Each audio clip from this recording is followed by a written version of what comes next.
दोस्तों, पृथ्वी का वातावरण और यहाँ पर होने वाले बदलावों के बारे में हम सब जानते हैं। यहाँ पर हम इस बात के बारे में भी जानते हैं कि यहाँ पर बारिश का क्या प्रोसेस होता है। लेकिन सभी ग्रह पर अलग अलग एनवायरनमेंट होता है और चांद जो हमारा सबसे नजदीकी ऑब्जेक्ट है, वहाँ पर वातावरण बिल्कुल भी नहीं है। लेकिन चांद पर कई सारे मिशन भेजे जा चुके हैं क्योंकि दुनिया भर की स्पेस एजेंसी ब्रह्मांड में मौजूद हर मुमकिन जगह की तलाश कर रही है ताकि वहाँ पर इंसानों के वजूद को फैलाया जा सके। चांद पर कई मिशन भेजने के बावजूद भी उसके बारे में आज भी कई ऐसे अनसुलझे सवाल है जिनका जवाब हमारे पास क्लियरली नहीं है। भारत चांद पर 3 मिशन भेज चुका है।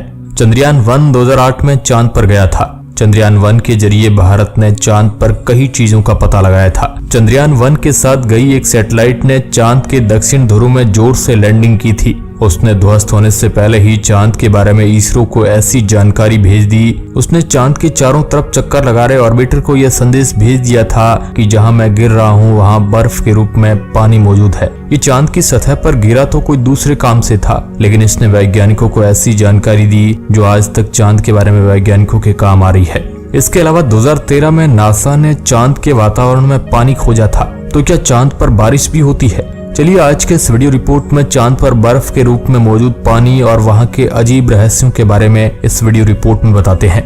आप देख रहे हैं रहस्य टेलीविजन यूट्यूब चैनल। मैं हूं आपके साथ सुरेश संचोरी।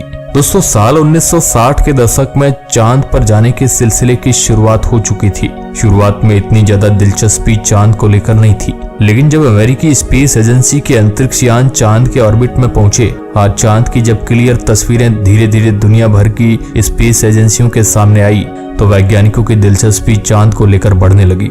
हालांकि जब 1969 में इंसान जब चांद की जमीन पर उतरे थे, वह चांद का उत्तरी इलाका था। जब इंसान चांद पर उतरे तो ये बात तो कंफर्म हो गई थी कि चांद पर जीवन का तो नामो निशान है नहीं। लेकिन फिर भी चांद पर मिशन करने का मकसद ये था कि चांद को धीरे धीरे एक रिसर्च की जगह बनाई जा सके। और एक चांद के बारे में सच्चाई ये भी है कि चांद पृथ्वी का ही पार्ट है। इसलिए अगर चांद के अंदरूनी हिस्से के बारे में पढ़ाई की जाए तो पृथ्वी के जन्म के बारे में डाटा इकट्ठा किया जा सकता है। दरअसल आज से 4 अरब साल पहले थिया नाम का एक उल्कापिंड पृथ्वी से टकराया था, जिसकी वजह से पृथ्वी के चारों ओर मलबा बिखर गया था। उसी ने ग्रेविटी के माध्यम से इकट्ठा होकर चांद का निर्माण किया था। इसलिए पृथ्वी का भी कुछ हिस्सा चांद के अंदर मौजूद है। इसके अलावा चांद पर कुछ ऐसी धातुएं होने का भी अनुमान है जो हमारे पृथ्वी पर रिसोर्सेज के रूप में काम आ सकती है। और चांद की वजह से ही पृथ्वी पर ज्वार भाटा आता है, समुद्र में बड़ी बड़ी लहरें उठती है। इसलिए चांद के बारे में जानना भी जरूरी है क्योंकि चांद पृथ्वी पर काफी इफेक्ट डालता है। भारत के मिशन से पहले कई वैज्ञानिकों का मानना था कि चांद पर पानी हो सकता है, लेकिन इसके बारे में किसी के पास भी पक्के सबूत नहीं थे। इसलिए कई सालों तक केवल अनुमान ही लगाया गया कि चांद पर पानी है। फिर तारीख आती है 22 अक्टूबर 2008। भारत का चंद्रयान-1 मिशन चांद की तरफ रवाना होता है। करीब 22 दिन अंतरिक्ष में सफर करने के बाद 14 नवंबर 2008 को चांद से 102 किलोमीटर ऊपर चक्कर लगा रहे चंद्रयान-1 से मून इम्पैक्ट प्रोब उससे अलग होता है। इसे वैज्ञानिकों ने चांद की सतह पर गिराने के लिए भेजा था। वह तेजी से चांद की सतह की तरफ जा रहा था। इसे शॉर्ट भाषा में MIP कहते हैं।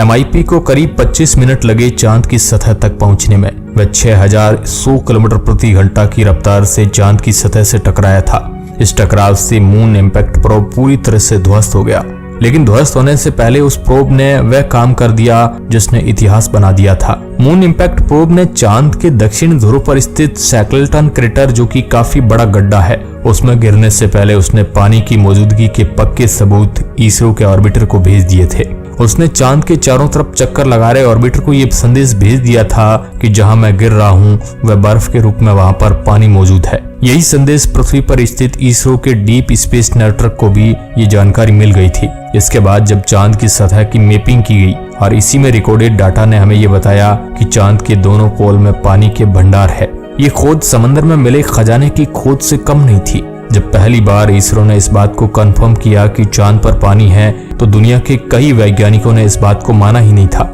लेकिन बाद में इसरो की इसी बात को नासा ने भी कंफर्म किया था और नासा को भी मानना पड़ गया कि इसरो की खोज एकदम सच्ची थी और किसी दूसरे प्लैनेट के अंदर पानी मिलना बहुत मूल्यवान होता है। लेकिन फिर साल 2013 में एक बहुत ही महत्वपूर्ण मिशन नासा चांद के लिए वापस भेजता है, जिसका नाम था लेडी यानी lunar atmosphere and dust environment explorer spacecraft. इसे नासा ने चंद्रमा के वातावरण की बारीकी से पढ़ाई करने के लिए भेजा था, लेकिन जब इसने चांद के वातावरण की पढ़ाई की तो उसके अंदर उसे हैरान कर देने वाली एक चीज मिलती है। इसे चांद के ना के बराबर वातावरण में पानी के ट्रेसेस मिलते हैं। लेकिन वैज्ञानिकों के सामने जो सबसे बड़ा सवाल खड़ा हुआ था कि आखिर चांद के ना के बराबर वातावरण में पानी आया कहां से, क्योंकि चांद की सतह तो बिल्कुल बंजर और वीरान पड़ी है।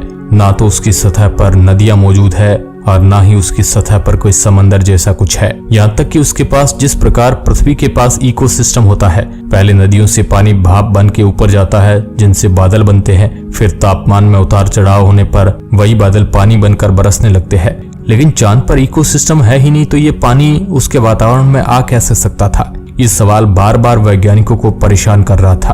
तब वैज्ञानिकों ने इसके पीछे विज्ञान को समझने की कोशिश की। दोस्तों, कोई भी कॉमेट जब अंतरिक्ष से गुजरता है तो उसके पीछे एक बर्फ की तरह पूंछ नजर आती है। आपने कई सारे वीडियोस में भी देखी होगी। हमारे पृथ्वी के ऊपर से भी ऐसी कई बार घटनाएं हो चुकी है, जो एक प्रकार से बारीक चट्टानों के टुकड़ों से वो पूंछ मिलकर बनी हुई होती है। कोई भी ग्रह जब किसी कॉमेट के छोड़े गए पूंछ के अंदर से घूमता हुआ निकलता है तो उसमें मौजूद छोटे छोटे पार्टिकल्स यानी बारीक धूल और चट्टान उस प्लानेट के एटमॉस्फेयर में गिरकर जल जाते हैं और इसे हम आसमान में मीटियोर शॉवर के रूप में देखते हैं।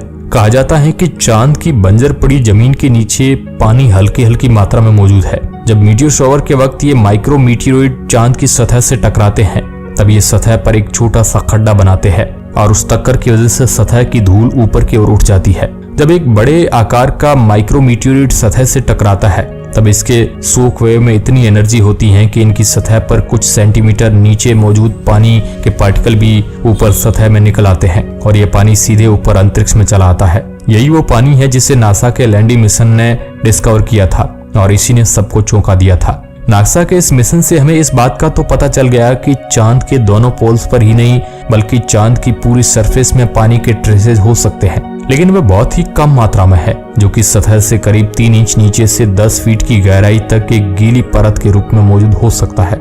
लेकिन ये पानी बहुत ही ज्यादा कम मात्रा में है। यानी अगर आप साफ शब्दों में कहा जाए तो 1 कप पानी आपको निकालने के लिए चांद की 900 किलोग्राम मिट्टी को खंगालना होगा, तब जाकर 1 कप निकलेगा। यानी चांद की मिट्टी गीली होने के बावजूद भी वह बंजर पड़ी है। अब भले ही पानी कम हो, लेकिन चांद पर पानी होना भी एक बहुत बड़ी बात होती है।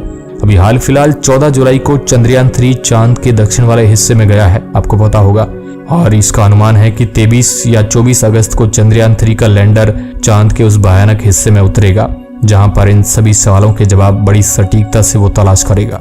चांद का ये बंजर पड़ा इलाका काफी लंबे टाइम से वीरान पड़ा है। यहाँ पर कई बड़े बड़े खड्डे मौजूद है जिनमें करोड़ों सालों से सूरज की रोशनी नहीं पहुंच पाई है। उनमें क्या है इसके बारे में भी सटीकता से पता नहीं लगाया गया है। इसलिए चांद का ये रहस्यमयी क्षेत्र वैज्ञानिकों के लिए भी उत्सुकता से भरा हुआ है। रोवर को वहां उतरने के बाद ही कई परेशानी आने वाली है, क्योंकि चांद का ये इलाका बिल्कुल समतल नहीं है। वैज्ञानिकों को पूरी उम्मीद है कि चंद्रयान 3 का रोवर चांद की सतह पर सही सलामत उतर जाएगा। और मान लीजिए ये उतर भी जाता है, उतरेगा, तो फिर देखिएगा क्या क्या आगे आने वाले समय में डिस्कवरियां होती है चांद के बारे में। कहीं ऐसी खोज होने वाली है जो आज से पहले हमने शायद ही सुनी होगी, और ना ही आज से पहले सुनेंगे भी कैसे, क्योंकि आज से पहले उस जगह पर कोई नहीं उतर पाया है। भारत पहला ऐसा देश होगा चांद के दक्षिण वाले हिस्से में अंतरिक्ष यान उतारने वाला। बाकी आज के इस वीडियो में बस इतना ही। अगर वीडियो अच्छा लगा है तो चैनल को आप सब्सक्राइब जरूर करें। धन्यवाद।